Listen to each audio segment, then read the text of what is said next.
Especiales de Cristiandad. Un espacio de investigación profunda, sin miedos, sin tabúes, para llegar al corazón de los problemas que aquejan a nuestra Santa Iglesia, a nuestra patria, a nuestra sociedad, a nuestras almas. Todos los temas a fondo como solo Radio Cristiandad puede mostrarnos.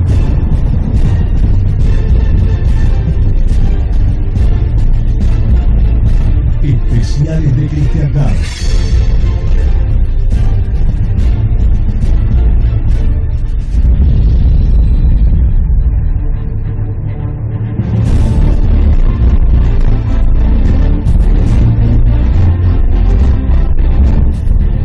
Fuera de la iglesia no hay salvación, un dogma al cual hay que adherir para estar y sentir con la iglesia.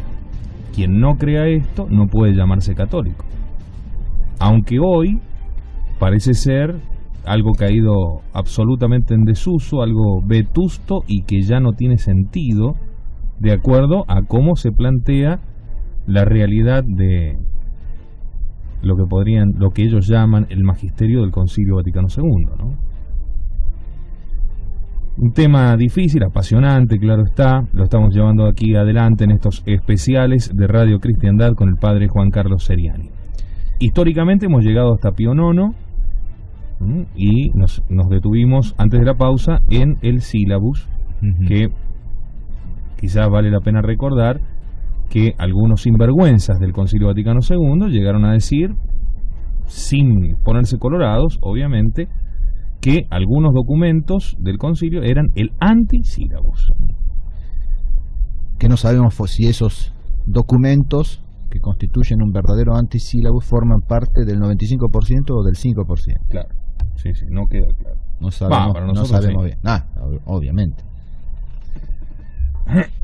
Bueno, el próximo texto que nos propone el padre para analizar es de la encíclica Satis Cognitum del Papa León XIII, año 1896. Dice el Santo Padre: ahora bien, si se mira lo que ha sido hecho, Jesucristo no concibió ni formó a la Iglesia de modo que comprendiera pluralidad de comunidades semejantes en su género, pero distintas y no ligadas por aquellos vínculos que hicieran a la Iglesia indivisible y única, a la manera que profesamos en el símbolo de la fe. Creo en una sola Iglesia. Y es así que cuando Jesucristo hablara de este místico edificio, solo recuerda a una sola Iglesia a la que llama suya: edificaré mi Iglesia, de San Mateo 16:18. Cualquiera otra que fuera de esta se imagine, al no ser fundada por Jesucristo, no puede ser la verdadera Iglesia de Jesucristo. Así pues, la salvación que nos adquirió Jesucristo y juntamente todos los beneficios que de ella proceden, la Iglesia tiene el deber de difundirlos ampliamente a todos los hombres y propagarlos a todas las edades. Consiguientemente, por voluntad de su fundador, es necesario que sea única en todas las tierras en la perpetuidad de los tiempos. Es pues la Iglesia de Cristo única y perpetua. Quien quiera de ella se aparta de la voluntad y prescripción de Cristo Señor, y dejado el camino de la salvación, se desvía hacia su ruina. Uno se pregunta, conociendo estos textos, ¿cómo pudo haberse escrito ese artículo antes, durante y después del concilio? ¿Qué es lo que pasó en la cabeza de esos hombres, de esos misioneros? Evidentemente la influencia de esa doctrina conciliar ha sido funesta. Toda esta encíclica Satis Cognitum es magnífica. Recomiendo su lectura, su estudio. No ha perdido en absoluto su actualidad, todo lo contrario. Es una de las encíclicas capitales para entender el tema del ecumenismo, fundamentalmente.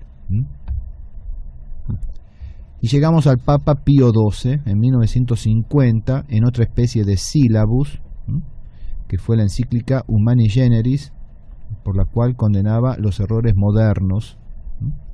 Y entre esos errores, Pío XII deploraba el siguiente: algunos no se creen obligados por la doctrina hace pocos años expuesta en nuestra carta encíclica y apoyada en las fuentes de la revelación, según la cual el cuerpo místico de Cristo y la Iglesia Católica Romana son una sola y misma cosa.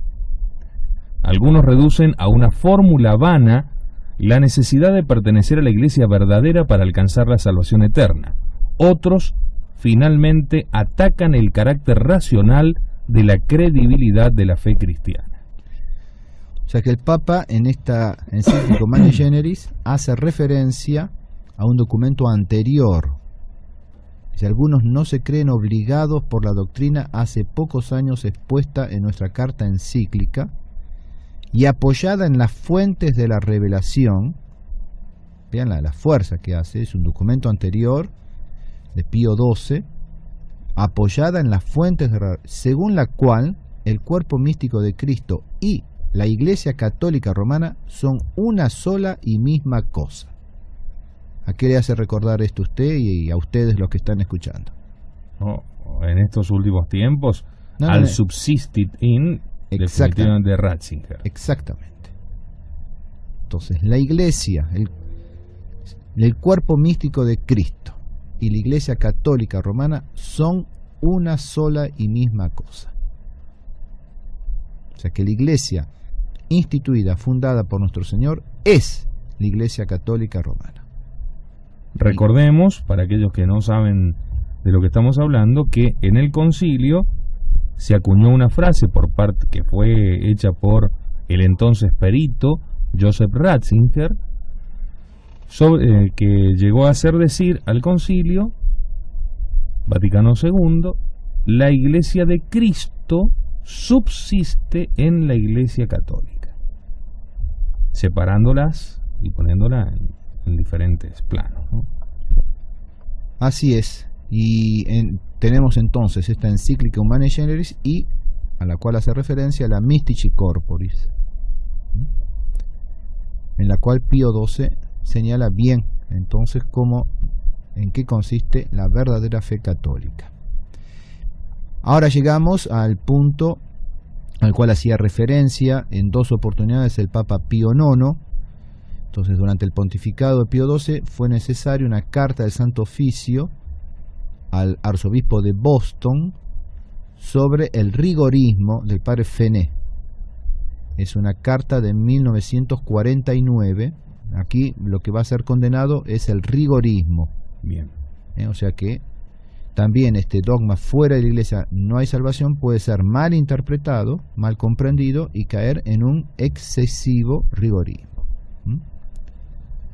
Dice la carta del Santo Oficio a Monseñor Cushing, arzobispo de Boston: entre aquellas cosas que la Iglesia siempre ha predicado y no cesará de enseñar, se contiene asimismo aquella declaración infalible por la que se nos dice que no hay salvación fuera de la Iglesia. Sin embargo, este dogma debe entenderse en aquel sentido en que la propia Iglesia lo hace, porque nuestro Salvador no encomendó al juicio privado la explicación de aquellas cosas contenidas en el depósito de la fe, sino a la enseñanza de la autoridad de la Iglesia. Ahora bien, y en primer lugar, la Iglesia enseña que en esta materia existe un mandato muy estricto de Jesucristo. Pero no sólo ordenó nuestro Salvador que todos los pueblos entrasen en la Iglesia, sino que decretó que ésta es un medio de salvación sin el cual nadie puede entrar en el reino eterno de la gloria. Dios, en su infinita misericordia, ha querido que, tratándose de aquellos medios de salvación que se ordenan al fin último del hombre, no por intrínseca necesidad, sino sólo por institución divina, los efectos saludables puedan también obtenerse en ciertas circunstancias cuando tales medios se han puesto tan solo de deseo o de voto. Bueno, ahí hay una serie de nociones que después vamos a explicitar. Esto lo vemos claramente establecido en el Concilio de Trento, tanto respecto del sacramento del bautismo como de la penitencia. Lo mismo en su escala debe afirmarse de la Iglesia en cuanto constituye un auxilio general para salvarse. Por tanto, para que una persona obtenga su eterna salvación, no siempre se requiere que esté de hecho incorporada a la Iglesia como miembro, sino que es necesario que por lo menos se haya unido a ella por deseo o voto. Sin embargo, este voto no se precisa siempre que sea explícito, como en los catecúmenos, sino que cuando una persona se encuentra en ignorancia invencible, Dios acepta también un deseo implícito, llamado así porque se incluye en aquella buena disposición del alma por la cual una persona desea que su voluntad se conforme con la de Dios. Estas cosas están claramente dichas en aquella carta dogmática publicada por el soberano pontífice Pío XII sobre el cuerpo místico de Cristo.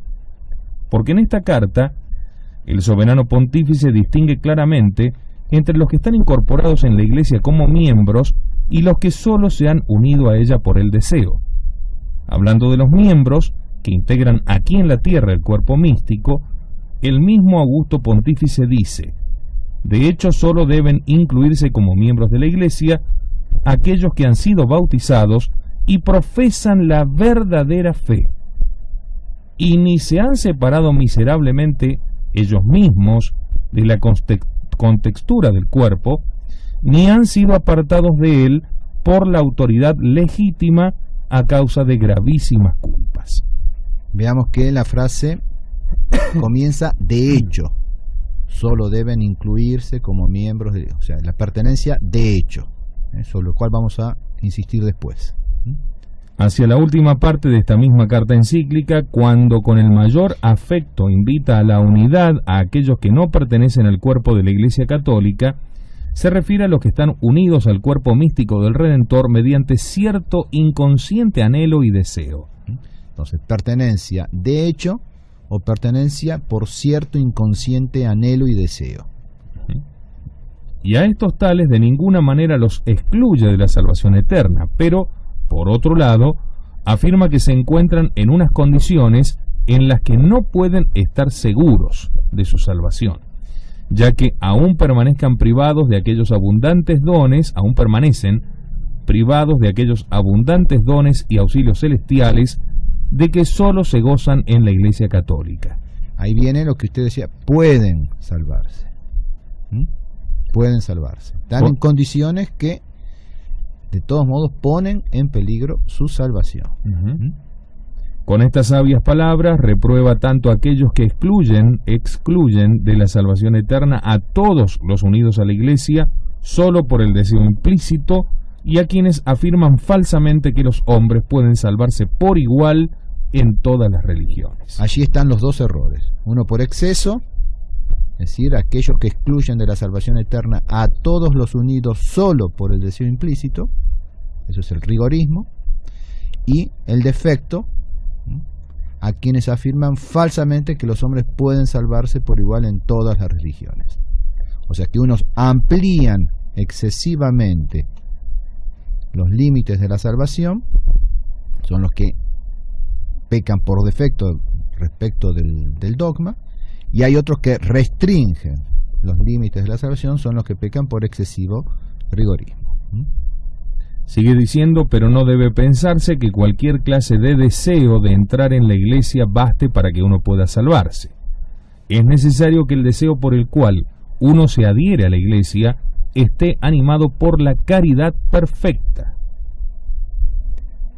Ni puede un deseo implícito producir su efecto a no ser que la persona posea la fe sobrenatural. Vemos entonces todas las condiciones aquí reunidas a lo largo de todos estos textos que nos van a permitir entonces dar la significación exacta del dogma, que es la segunda parte, digamos, del trabajo. O sea, ¿qué significa exactamente fuera de la Iglesia no hay salvación?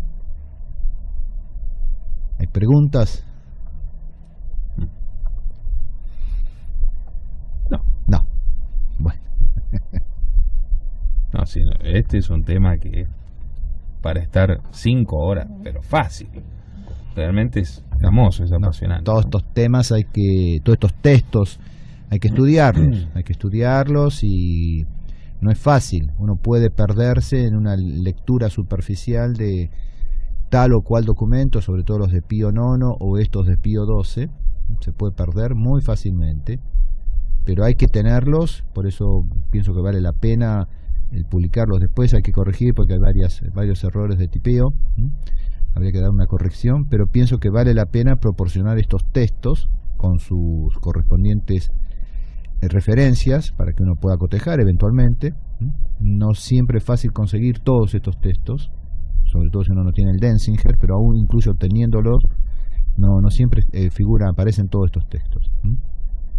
Pero bueno, todas las ediciones nuevas sí, se han omitido varios. De Pío IX se han omitido muchísimo. Y esto de Pío XII, por ejemplo, que hacía de Humane Generis y de la Mystici Corporis, directamente desaparecieron de las ediciones nuevas. Y sí, es que si no, la contradicción es tan evidente que uno dice, bueno, pero... Ahora, ¿cómo uno puede simplemente imaginarse que hay una continuidad en esta novedad? Por lo menos el que escribió el artículo ese en la revista de los misioneros, el padre MacArthur, ese era, por lo menos, tenía las cosas claras. Hablaba de un antes, un durante y un después. Y ese antes ya no existe más en el después. Ahora, cuando hoy nos quieren proponer que en este después hay una continuidad con aquel antes, y no, es imposible. Hay algunos que, digamos, a ver si lo puedo explicar, se basan en que la autoridad del Papa es tan grande que estos papas pudieron decir esto y estuvo bien, y hoy los papas pueden decir otra cosa absolutamente contraria y también está bien. No, eso hay que entenderlo bien. La autoridad del sumo pontífice es suprema, pero no es absoluta. Eso hay que entenderlo bien. Entonces, si bien es suprema, no hay otra en la tierra, no hay otra autoridad por sobre la del sumo pontífice, es suprema. Sin embargo, esa autoridad no es absoluta, sino que es relativa y está limitada por la Sagrada Escritura, por la tradición y por las definiciones anteriores del magisterio. Eso hay que tenerlo muy en claro. O sea, distinción entre autoridad suprema y autoridad absoluta. Y ayer lo decíamos respecto de la unidad. Está la unidad de doctrina, la unidad de culto y la unidad de autoridad. Por sobre la unidad de doctrina y de culto no hay autoridad que valga. Cuando la autoridad viene a imponerse para modificar la doctrina o para modificar el culto de forma indebida, no hay que obedecer. Claro. Esa autoridad es ilegítima. Pero le han metido en la cabeza presión a los pobrecitos, ¿sí?, que hoy siguen a la iglesia modernista, que el Papa no es vicario de Cristo, es Cristo. Sí. O sea, él no está sujeto a obediencia. Es grave toda esta confusión que existe, porque en definitiva, a donde llegamos es a la promulgación de otro dogma. De una manera explícita o implícita existe otro dogma. Fuera de la iglesia ecuménica no hay salvación. Claro. Si usted no está con el ecumenismo, si no está con esa confederación internacional de todas las religiones, usted no se salvará y va a ser presa del anticristo. Y el anticristo va a jugar sobre esta llave. Por eso tiene que ver lo que hablábamos ayer con esto también, aunque sea en forma tangencial, pero tiene que ver.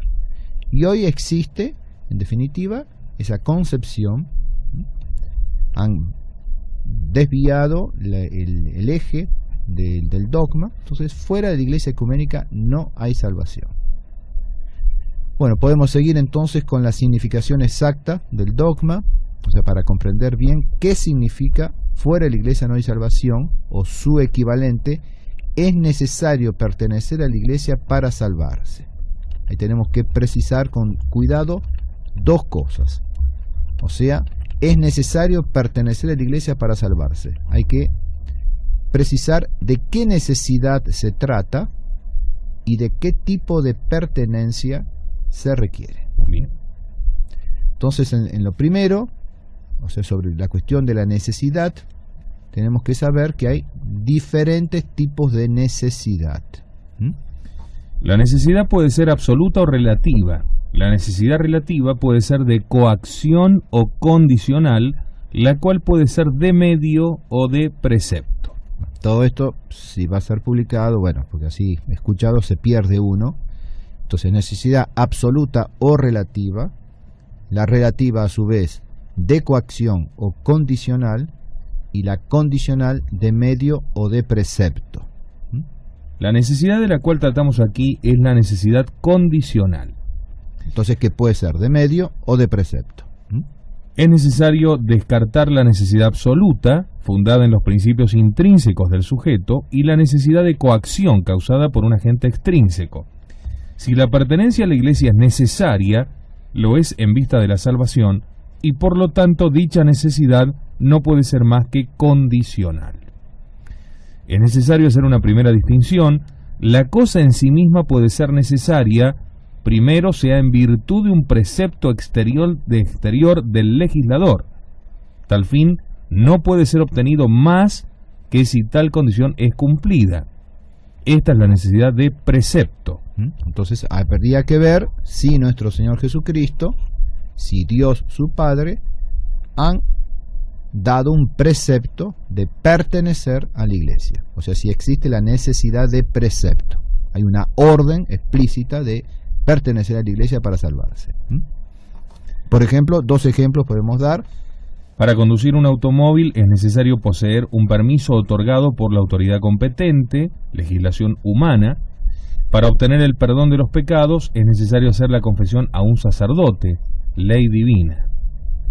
Son dos ejemplos tomados de la legislación humana, de la ley divina, que nos muestran que tal cosa es necesaria con necesidad de precepto, porque mediante un precepto, en este caso de la autoridad civil, en el otro la autoridad divina.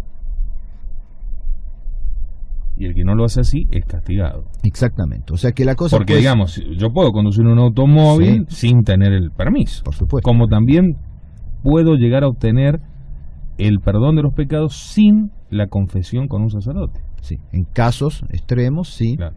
Puedo obtener el perdón de los pecados, pero no la absolución, porque ya ese es otro tema. Entonces, puede ser que mis pecados estén perdonados, pero no absueltos. Y si me consta que un pecado perdonado no está absuelto, yo tengo que someterlo a la absolución de todos modos. Y el no querer someterlos a la absolución implicaría un nuevo pecado. Claro, ahí sí. Ahora, si no me doy cuenta que mis pecados han sido perdonados porque cuando me fui a confesar me olvidé realmente de confesar ese pecado, quedó perdonado, pero no quedó absuelto. Si vengo a recordar después que ese no lo confesé, tengo que presentarlo en la próxima confesión para que sea absuelto. No para que sea perdonado, pero para que sea absuelto. Pero bueno, este ya es otro tema. Pero eso es la necesidad entonces de... Ya se me ocurrieron 10.000 preguntas. Bueno, entonces una cosa puede ser necesaria con necesidad de precepto, o puede ser necesaria con necesidad de medio, que sería entonces la división en razón de un lazo intrínseco entre la cosa necesitada y el fin perseguido. Un lazo intrínseco. Entonces, es absolutamente necesario en determinado caso un puente para pasar de una orilla a la otra. Por ejemplo, para ser admitido en el cielo es necesario estar en estado de gracia. ¿Está bien? Está bien. Ahora, ahí hay que distinguir cómo los medios pueden ser más o menos necesarios. Yo hablaba recién de un puente, bueno, pero puede haber una lancha, puede haber un helicóptero, o puede haber nada más que el puente. Entonces, Entonces, como los medios pueden ser más o menos necesarios, hay que hacer otra distinción tomada desde el punto de vista del sujeto que quiere alcanzar el fin. Y en ese caso, entonces, para el sujeto, el medio puede ser para el sujeto necesario, primero con necesidad final estricta, es decir, que es absolutamente necesario o indispensable. Esto se da cuando hay una imposibilidad física, en razón de las leyes mismas de la naturaleza, de alcanzar el fin sin ese medio. Por ejemplo, para conservar la vida, el hombre debe nutrirse. Exactamente. No hay otra posibilidad. Segundo, con necesidad final moral, es decir, que el medio no es absolutamente requerido en sí mismo, pero en la práctica se impone como necesario. Se trata aquí de una imposibilidad moral, en razón de las condiciones morales en las cuales se encuentra el sujeto, de alcanzar el fin sin ese medio. Este tipo de necesidad admite diversos grados, yendo desde el simplemente útil hasta el prácticamente indispensable. Bueno, ahí hay un cuadrito que resume lo que hemos dicho hasta este momento. O sea que la cosa en sí, recordemos en este caso, se trata de la iglesia, puede ser necesaria con necesidad de medio o de precepto. La necesidad de precepto puede ser de precepto divino o de precepto humano. Y la necesidad de medio final moral, que va desde lo simplemente útil hasta lo indispensable, o medio final estricto. Y aquí entonces hay que ver si la iglesia es necesaria, con qué tipo de necesidad para salvarse. Y después tendremos entonces que unir la cuestión de la pertenencia, también tenemos que hacer las distinciones respecto a la pertenencia, de distintos modos de pertenencia, unir las dos cosas, los distintos modos de necesidad con los distintos modos de pertenencia, para ver entonces con qué necesidad es necesario pertenecer a la iglesia para salvarse. Entonces, continuemos. Cuando una cosa es necesaria con necesidad de medio final estricta, el fin no podrá jamás ser alcanzado sin ese medio. Cuando una cosa es necesaria con necesidad de medio final moral, el fin puede ser alcanzado sin ese medio. Cuando la cosa es necesaria con una necesidad de precepto, el fin a veces puede ser alcanzado sin ese medio. En efecto, el legislador está por sobre la ley y puede dispensar su cumplimiento o abrogarla. Veamos el estado de la cuestión. En el caso presente, las siguientes preguntas nos son formuladas. ¿La pertenencia a la Iglesia para la salvación es una condición puesta como necesaria en virtud de un precepto? ¿Es un medio solamente muy útil? ¿O un medio absolutamente indispensable de necesidad final estricta? La explicitación dará la respuesta. Antes de llegar a ella, vamos a ver los diferentes tipos de pertenencia para poder hacer la unión entre las dos nociones. Entonces, pero repitamos las preguntas que pueden plantearse.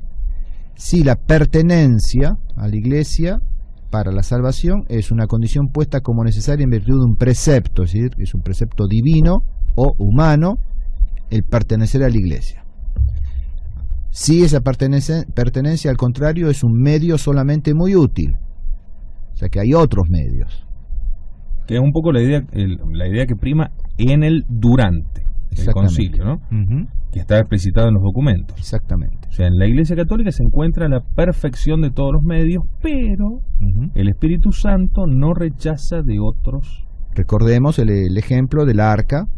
Entonces, es un medio solamente muy útil, pero hay otros botecitos, hay otras lanchas dando vuelta. O si esa pertenencia es un medio absolutamente indispensable de necesidad final estricta. Entonces, ahora pasamos a distinguir, a analizar los diferentes tipos de pertenencia a la iglesia, que tal vez es lo más interesante, lo más importante. Claro. Para que un hombre sea miembro de la iglesia se requiere un acto libre de la voluntad, sea del mismo interesado, sea al menos de sus padres o tutores. Esto es fundamental, porque ¿qué es lo que surge inmediatamente aquí? Relea y dígame usted qué es lo que surge en su mente inmediatamente respecto de lo que pasa hoy en día. Para que un hombre sea miembro de la iglesia se requiere un acto libre de la voluntad, sea del mismo interesado, sea al menos de sus padres o tutores. Y surge, a mí me bautizaron y no me preguntaron. Exactamente. O, lo que es peor, no lo vamos a bautizar, que cuando él sea grande decida. Exactamente. Y no. Para que un hombre sea miembro de la iglesia se requiere un acto libre de la voluntad, sea del mismo interesado, sea al menos de sus padres o tutores. Yo aquí pongo siempre el mismo ejemplo.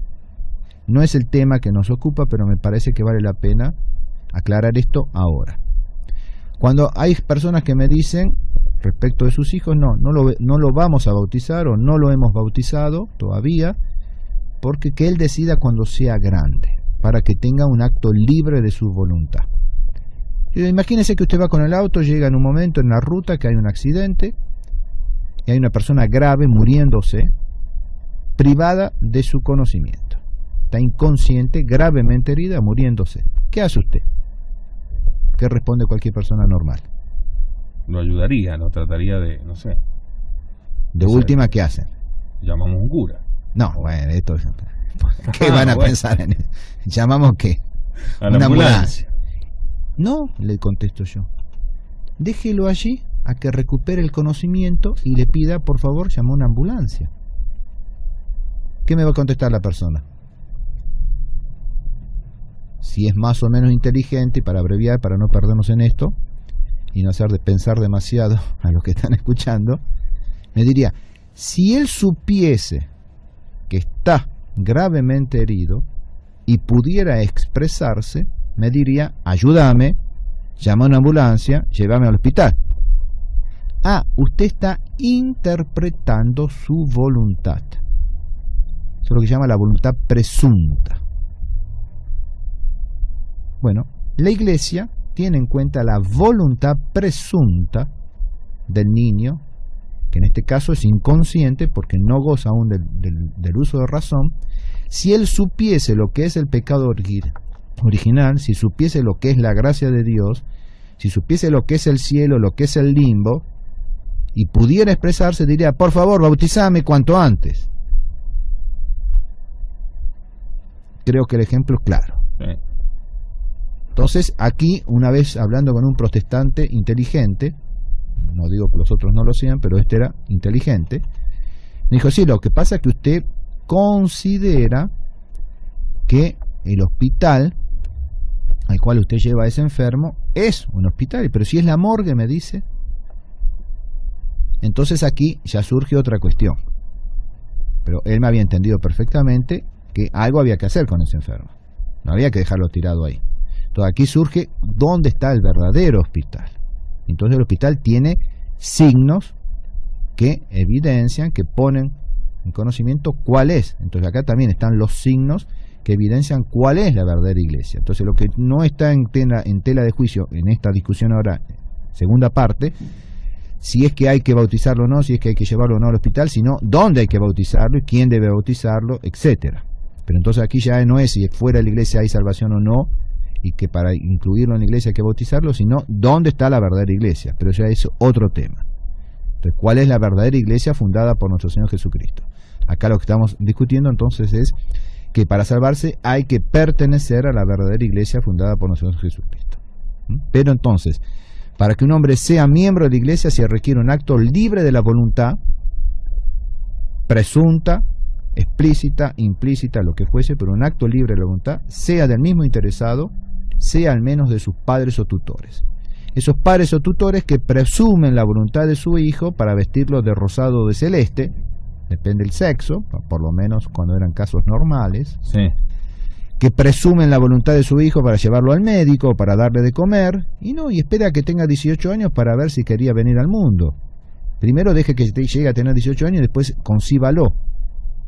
Usted lo trajo al mundo. No le preguntó si quería venir al mundo o no. Le da de comer, lo viste, lo lleva al médico, lo manda a la escuela, a tal escuela. Los vacunan. Bueno, entonces, déjelo que cuando tenga 18 años decida por todo eso. Pues para lo único que no se quiere dejar decidir hoy es para en orden a la salvación eterna. vemos ahí una vez más la perfidia del demonio y de sus secuaces humanos. Entonces, segundo puntito. Este acto interior debe manifestarse por un compromiso externo, puesto que la Iglesia es una sociedad visible. Sin embargo, puede ser que permanezca en el interior sin manifestación si es que se ve impedido de concretizar en el exterior. Entonces puede ser externo o interior, puede ser explícito o implícito, lo que vamos viendo. A causa de esto se distinguen dos modos de pertenencia a la Iglesia. Primero, la pertenencia efectiva o in re, la cual se realiza por el bautismo y requiere la profesión explícita de la fe católica. Bueno, a eso era lo que se refería el padre Fené en el texto del Santo Oficio en la época de Pío XII. Exigía la pertenencia efectiva o in re, es decir, realmente la recepción del bautismo de agua, excluyendo el bautismo de deseo. Entonces, pertenencia in re. Por eso, entonces acá hablamos en segundo lugar la pertenencia de intención o in voto, la cual nace del deseo de ser miembro de la Iglesia. Este deseo o voto puede ser explícito o consciente, como es el caso de un catecúmeno, implícito o no formulado conscientemente, como es el caso del hombre que está en estado de gracia sin haber tenido conocimiento de la Iglesia. ¿Cómo es eso? Es todas las condiciones que ponía justamente el texto de Pío IX y al final el de Pío XII. ¿Pero eso le otorga la vida de la gracia? Es decir, aquel que cumple con la ley natural, que tiene la intención de hacer todo lo que Dios quiere, etcétera, recibe la gracia por un bautismo de deseo in voto, que es lo que vamos a ver. Por eso digo que es muy importante tener bien en cuenta todos esos documentos, especialmente los dos de Pío IX y este último del Santo Oficio de la época de Pío XII. Entonces, dice, ¿no es cierto?, que el voto implícito o no formulado conscientemente, en el caso del hombre que está en estado de gracia sin haber tenido conocimiento de la Iglesia, cumple con la ley natural, quiere cumplir con todo lo que Dios le exigiría en la manera que él puede conocerlo, no opone ningún obstáculo y tiene ese entonces voto implícito. Ahora recuerden que eso requería estar informado por la caridad sobrenatural y la fe sobrenatural, lo cual es muy difícil, pero puede ser. Entonces no hay que confundir el voto implícito con cualquier vaga veleidad. Debe ser el deseo de emplear los medios y observar las leyes establecidas por Dios para salvarse. Entonces no las conoce porque nunca le llegó ningún misionero, por ejemplo. No tiene conocimiento. En la Sagrada Escritura tenemos el caso de Cornelio, el centurión Cornelio, en las Actas de los Apóstoles. Él cumplía con la ley natural, etcétera, y bueno, Dios hizo que llegase a su casa San Pedro. Entonces Santo Tomás dice que Dios le enviará a aquel que hace todo lo necesario, que hace todo lo que está de su parte para salvarse. Dios le enviará, sea un misionero, sea una revelación interior, ¿no es cierto?, para que realmente interiormente él haga ese acto de caridad perfecta, sea un ángel del cielo. Y en la historia de los misioneros se cuentan casos realmente muy muy interesantes. Un misionero que, por ejemplo, está durmiendo en su cabaña y siente que lo llaman por su nombre en plena noche, sale, no ve a nadie y lo siguen llamando y va siguiendo, empieza a caminar y camina horas y horas, ya se hace de día, hasta que llega a un lugar desconocido por ellos, que no habían evangelizado, nada por el, hasta que llega a una cabaña donde había un pobre indígena ahí muriéndose y que estaba esperando la llegada de un misionero, y llega justo para poder bautizarlo, confesarlo, etcétera. O sea, eso es una de las tantas historias, ¿no es cierto?, en la vida de los misioneros. Ahora, ¿qué habría hecho ese indiecito, ese negrito? Bueno, había cumplido con la ley natural en medio evidentemente en medio de todo lo contrario para poder cumplirla, ¿no es cierto? Es una gracia especial de Dios también, en definitiva. Pero se la concedió a ese y no a otro. Pero para salvarlo hizo falta todo esto. Bueno, ya cuando sigamos vamos a ver, se va a explicitar mejor la cosa.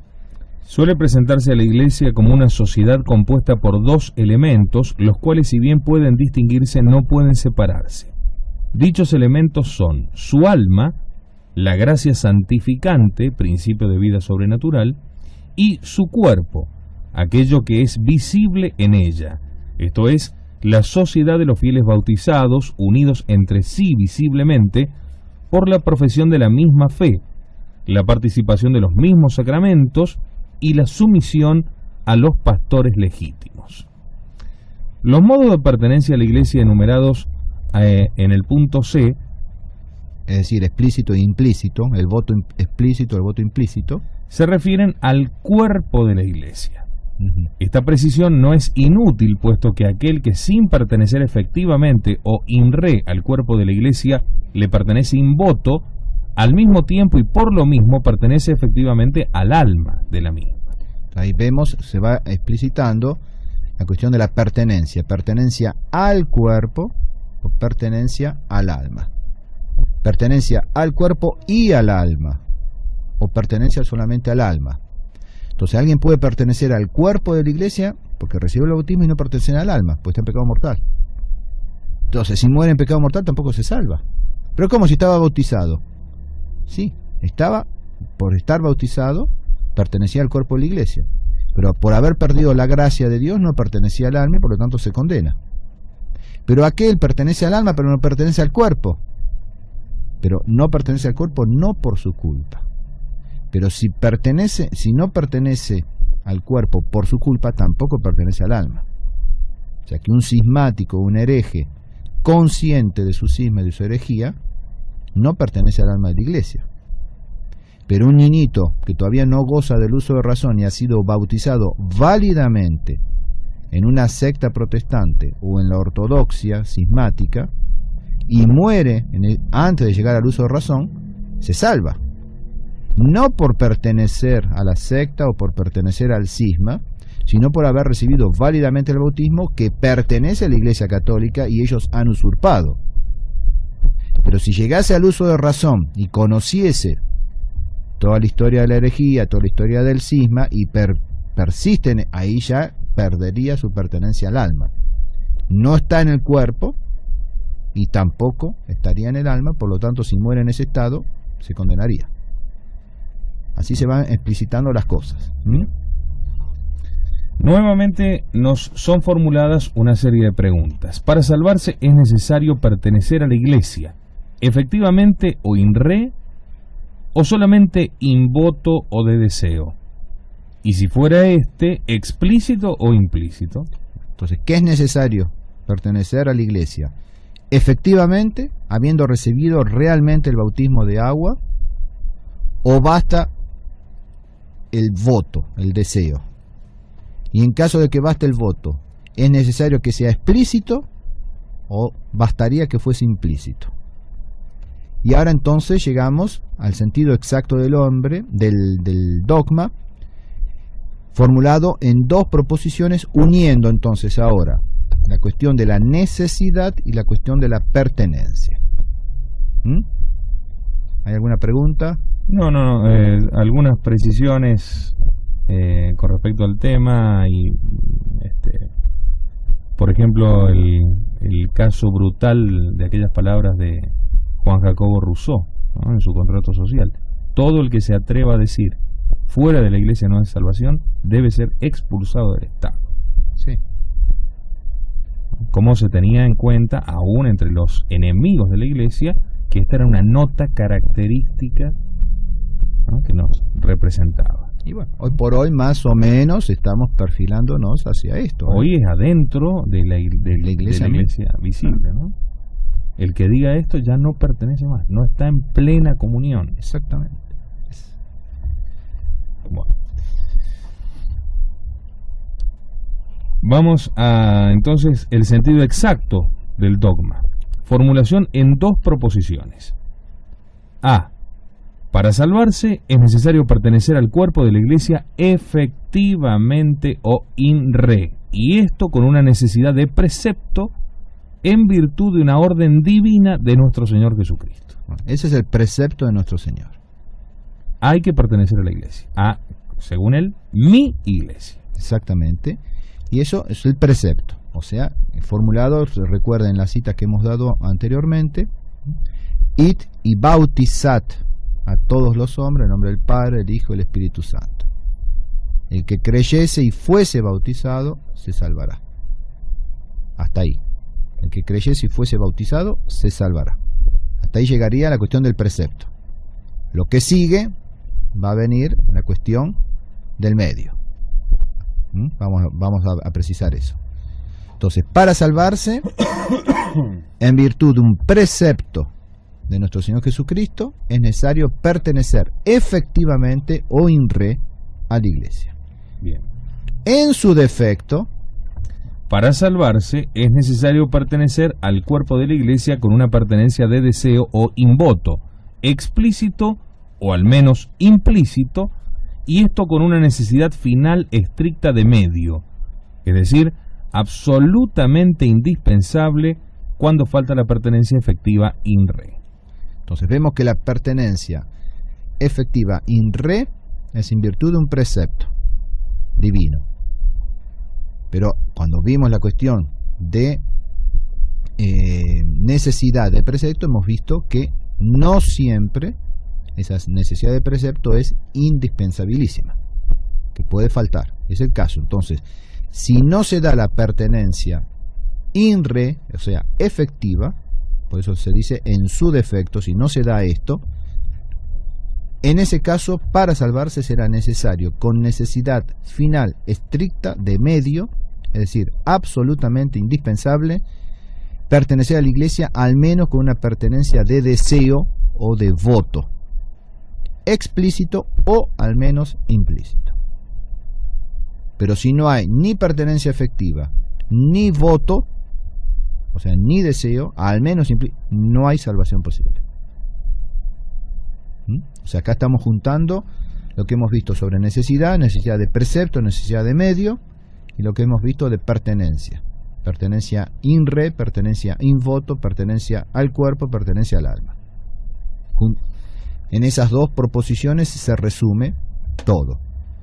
Ahora hay que probar, entonces, la primera proposición, o sea, que para salvarse es necesario con necesidad de precepto, en virtud de una orden divina, hay que pertenecer en forma efectiva o in re. Entonces eso lo hemos visto en la primera parte, particularmente en San Marcos 16:16. Cuando dice San Marcos, Jesús, después de haber dado a sus apóstoles y sucesores la orden de ir por el mundo predicando el Evangelio a toda criatura, declara solemnemente: aquel que creyere a vuestra predicación y fuere bautizado, se salvará. Y agrega enseguida: quien no creyere a vuestra predicación, obvio, se condenará. Y ahí no dice: y quien no creyere y no fuese bautizado. Eso es lo que vamos a ver después. Es muy claro el texto: el que creyere y fuere bautizado, se salvará. El que no creyere, basta no creer, se condenará. Quiere decir que el bautismo puede ser suplido de otra manera. Bien. Pero sin haber recibido el bautismo in re, efectivamente, junto con la creencia, con la fe y con la caridad sobrenatural, podría estar el bautismo de deseo. O sea que deja lugar a ese bautismo de deseo. El precepto divino es claro: para que el hombre se salve, Dios le pide la fe y el bautismo, es decir, pertenecer in re a la Iglesia. Eso es de precepto. Notemos que el bautismo no es mencionado en la segunda parte del versículo 16, como lo hemos dicho. Jesús no ha dicho que quien no fuere bautizado se condenaría. La condenación está reservada a quien rechaza creer la predicación de los apóstoles y, de una manera más general, la enseñanza infalible de la Iglesia. Dicho de otro modo, si alguien no satisface el precepto de nuestro Señor Jesucristo que le obliga a entrar efectivamente a su iglesia haciéndose bautizar, no está por esto condenado ipso facto. Será condenado si rechaza este precepto conscientemente y por su culpa.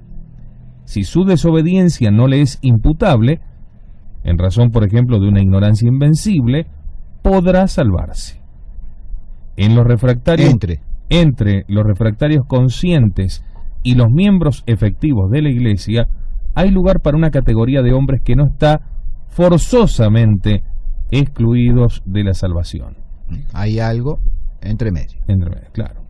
¿Bajo qué condición podrán obtenerla? justamente lo que precisa la segunda proposición. O sea, aquellos que no han recibido efectivamente el bautismo y aquellos que no han explícitamente rechazado la doctrina propuesta por la Iglesia, ¿qué pasa? Entonces eso es la segunda parte, es decir, el bautismo de deseo, al menos implícitamente. Bien. Con más razón, explícitamente. Bueno, lo vemos enseguida tras la pausa y ya nos vamos acercando al final. Perfecto.